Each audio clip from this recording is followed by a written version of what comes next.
नमस्कार, मैं हूं शीनम शर्मा। कहां पर बर्थडे सेलिब्रेशन के दौरान तलवार से काटा गया केक, ये आपको बताएंगे।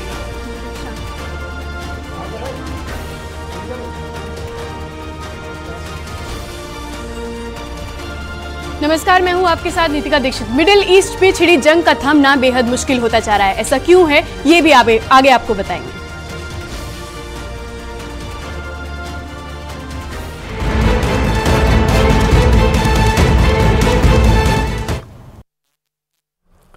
रायबरेली में एक हिस्ट्री शीटर ने अपना बर्थडे सड़क पर मनाया और केक काटने के लिए तलवार का इस्तेमाल किया।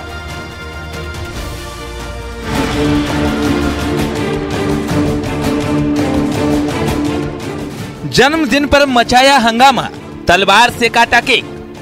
हथियारों के खुलेआम प्रदर्शन पर सख्त रुख दिखाने के बाद भी रायबरेली में सड़क पर होड़दंग मचाया गया। रात के समय में सड़क पर कार को रोका गया और उसके बाद केक पर कैंडल जलाई गई और जब केक काटने की बारी आई तो तलवार निकाल ली, जिसके बाद तलवार से केक काटा और बर्थडे पर जमकर हंगामा काटा। खूब शोर शराबा किया। इतना ही नहीं, रात में जमकर उत्पात भी मचाया। वायरल वीडियो रायबरेली का बताया जा रहा है। पुलिस के मुताबिक जिसके बर्थडे का जश्न मनाया जा रहा है और जो हाथ में तलवार से केक काटता दिख रहा है, वो एक हिस्ट्री शीटर है। उस पर कई मामले दर्ज भी हैं। लेकिन इस हिस्ट्री शीटर और उसके साथियों ने कानून का खिलवाड़ कर मुसीबत मोल ले ली है। वायरल वीडियो रायबरेली के सलोन कोतवाली क्षेत्र का बताया जा रहा है। रायबरेली का ये वीडियो सोशल मीडिया पर जमकर वायरल हो रहा है।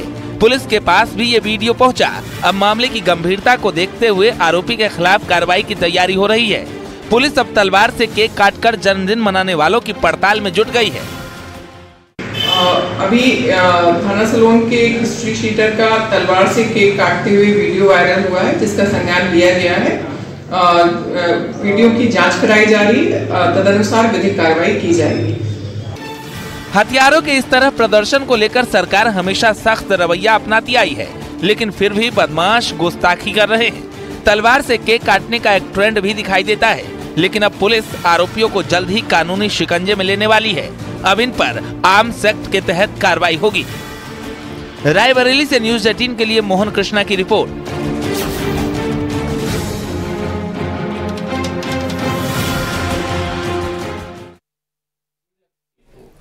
झांसी की सड़कों पर अचानक डकैत हथियार लहराते हुए आए और राहगीरों से वसूली करने लगे, लेकिन राहगीर खुश होकर पैसे दे रहे थे। पूरा मामला देखते हैं। झांसी की ये सड़क है जहां पर अचानक डाकुओं की शक्ल में कुछ लोग बंदूक लहराते हुए पहुंच गए। काले कपड़ों के साथ, माथे पर काला टीका, मुंह को पूरी तरह छिपाए हुए राहगीरों को धमकाते हुए दिखाई दे रहे हैं। न कानून का खौफ और न ही कोई परवाह। सड़कों पर हाथ दिखाकर गाड़ियों को रोका जा रहा है।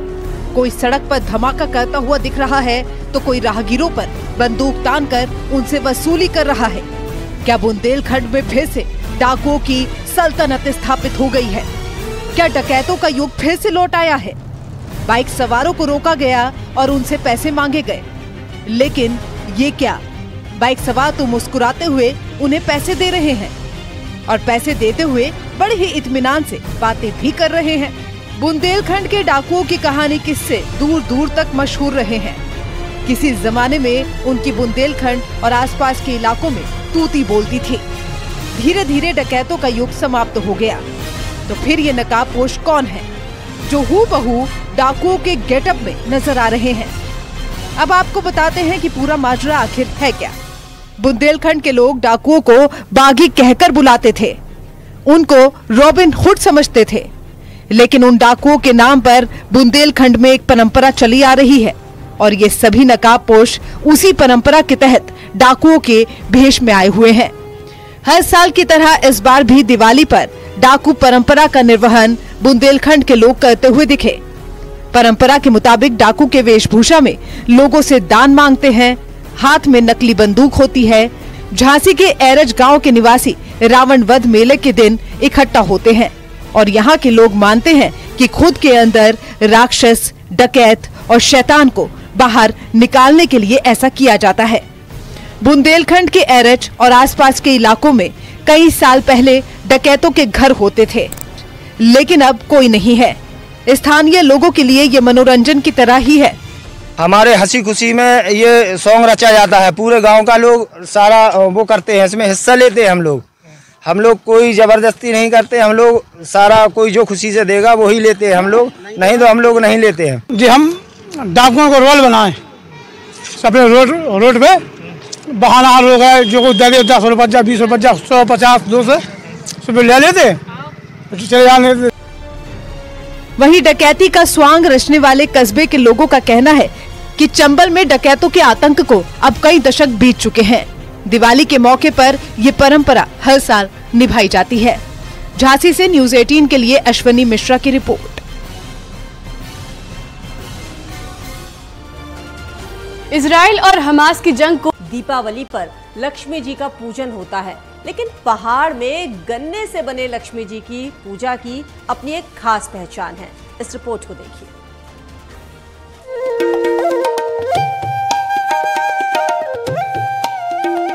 महालक्ष्मी पूजन में पहाड़ की एक गन्ने से लक्ष्मी की मूर्ति से होने वाली पूजा खासा प्रचलन में है। सालों से चली आ रही परंपरा आज भी कायम है। कुमाऊं अंचल में घर घर में गन्ने से लक्ष्मी की ऐसी ही मूर्ति तैयार की जाती है, जिसमें 3 भागों में गन्ने को काटा जाता है, जिसके बाद कांसे की थाली में चावल अनाज रख मूर्ति का निर्माण किया जाता है। नींबू से मां लक्ष्मी का मुखौटा तैयार कर इसे घूंघट में रखा जाता है। इसके बाद मां का जेवरों से श्रृंगार कर दरबार में खील, बताशे, मिठाई, चावल से पूजा होती है। खाली मुखौटा नहीं लगाते थे, खाली मतलब घूंघटा निकाल देते थे देवी जी का। अब तो बाजार में बहुत सुंदर सुंदर मुखौटे चले आ रहे हैं, तो उनको मतलब अच्छी सी देवी बना रहे हैं लोग। उसमें चावल की थाली में और नारियल रख के और नींबू रख के, बड़ा नींबू रख के उसकी देवी जी बनाई जाती है, शुभ होती है। तो उन्होंने लक्ष्मी जी को बड़े प्यार से, कोई किसान था वो, तो उसने उसको बड़े प्यार से गन्ना खिलाया और गन्ना खिलाकर उसने उनको नमस्कार किया, तो उसको उन्होंने आशीर्वाद दिया कि ये फसल जो है हमेशा फलती फूलती रहे, जो गन्ने की फसल जो है फूलती फूलती रहे। पहाड़ में लक्ष्मी के 3 रूप की पूजा होती है। छोटी दिवाली यानी कि नरक चौदस को लक्ष्मी की बाल अवस्था से पूजा शुरू होती है। फिर यौवन अवस्था में विशेष पूजन का विधान है, जो हरि बोधनी एकादशी तक चलता है। गन्ने की लक्ष्मी से पूजा के दौरान ऐपड़ों का भी विशेष महत्व बताया जाता है। इसमें द्वार ऐपण, दहली ऐपण, लक्ष्मी पग चिन्ह समेत चौकियों का भी निर्माण किया जाता है। कहा जाता है इस तरह से पूजन से धन की देवी धन धान्य करती हैं।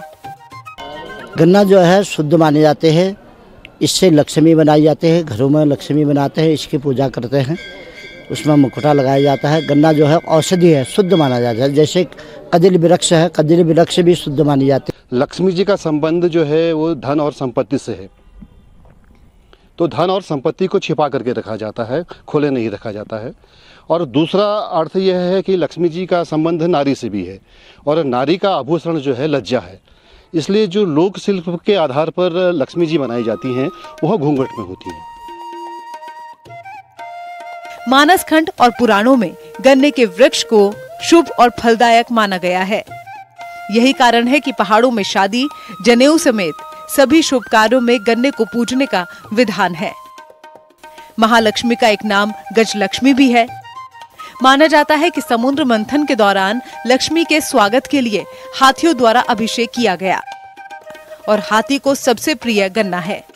कहा जाता है कि दीपावली के दिन इस गन्ने की पूजा से महालक्ष्मी की कृपा भी बनी रहती है। न्यूज़ 18 के लिए नैनीताल से वीरेंद्र बिष्ट की रिपोर्ट। नैनीताल का नाम सुनते ही ताजी आबो हवा और खूबसूरत नज़ारों का एहसास होने लगता है, लेकिन क्या आपको पता है कि जितना खूबसूरत नैनीताल है उससे कहीं ज्यादा आकर्षक यहाँ की मोमबत्तियां हैं, जिनकी दिवाली के सीजन में डिमांड बढ़ गई है।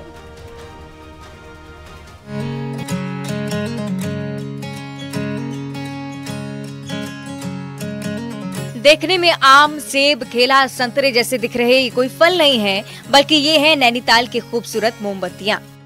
सिर्फ यही नहीं बल्कि लालटेन, बियर ग्लास, भगवान की मूर्ति या अरोमा कैंडल की कई किस्मों की मोमबत्ती लोगों को हक्का बक्का कर देती हैं। तो नैनीताल आने वाले पर्यटक इनको खरीदे बगैर रह नहीं पाते। रोशनी के पर्व पर सिर्फ घरों को रोशन करने के ही नहीं, बल्कि लोग इनको उपहार के तौर पर खरीदने की भी सोच रहे हैं। तो नातेदारों और रिश्तेदारों के लिए नैनीताल से इन मोमबत्तियों को ले जा रहे हैं। रोशनी का फेस्टिवल है, तो रोशनी में कैंडल जलता है तो रोशनी आता है, और ये कैंडल अगर हर किस्म का बहुत डेकोरेटिव होता है वो और भी ज़्यादा अच्छा लगता है। तो इसीलिए दिवाली के लिए ये सबसे अच्छा गिफ्ट होता है ये कैंडल। रोशनी और भी मन का भी रोशनी बढ़ाती है और सबका सब कुछ में रोशनी डालता है। ये तो बहुत अच्छा गिफ्ट है। मिठाई हेल्थ के लिए तो अभी ठीक नहीं है, मगर रोशनी सबके लिए ठीक है। नैनीताल में 1970 के दशक में जलाने वाली मोमबत्ती का कारोबार शुरू हुआ। इसके बाद जर्मनी से मशीनें मंगाने के बाद यहाँ सजावटी मोमबत्तियों को बनाने का काम भी होने लगा। वक्त के साथ इनकी खूबसूरती और निखर कर सामने आई, तो लेकिन सामान महंगा होने और लाइटों ने कारोबार को धीमा कर दिया। हालांकि कारोबारियों ने हार नहीं मानी और ट्री लाइट, नेचुरल दिए, फ्लावर अरोमा कैंडल, फ्लोटिंग मोमबत्तियों के साथ अब एपन और गिफ्ट पैक को भी बाजार में उतार दिया है। हालांकि हमारी वैरायटी तो बढ़ रही है, हम हर साल नए नए कुछ ना कुछ नया लेकर आते हैं टूरिस्ट के लिए भी। इस बार हमने दिवाली के गिफ्ट हैम्पर भी बनाए हैं, अरोमा कैंडल्स हमारी बनती हैं और आपका एपल कैंडल्स बनती है। बहरहाल पर्व रोशनी का है तो मोमबत्तियों की डिमांड तो होनी ही थी, और मौका दिवाली का हो तो पर्यटक इसे एक बेहतर उपहार भी मान रहे हैं। इससे न सिर्फ घर रोशन होंगे बल्कि घरों की सजावट के और भी काम आएंगे। चाइनीज लाइटों ने भले ही इनकी लौ कम की हो, लेकिन नैनीताल की ये मोमबत्तियां आज भी घरों को रोशन कर रही हैं और खास सौगात के रूप में भी ये पूरे देश में पहचानी जा रही हैं। जरूरी है कि सरकार भी मोमबत्ती कारोबारियों को राहत दे ताकि इस कारोबार को और ऊंचाइयों पर ले जाया जा सके। वीरेंद्र बिष्ट, न्यूज़ 18, नैनीताल। एक छोटे से ब्रेक के लिए यहाँ पर रुकते हैं। ब्रेक के बाद जल्द ही वापस लौटेंगे। आप बने रहिए न्यूज़ 18 के साथ।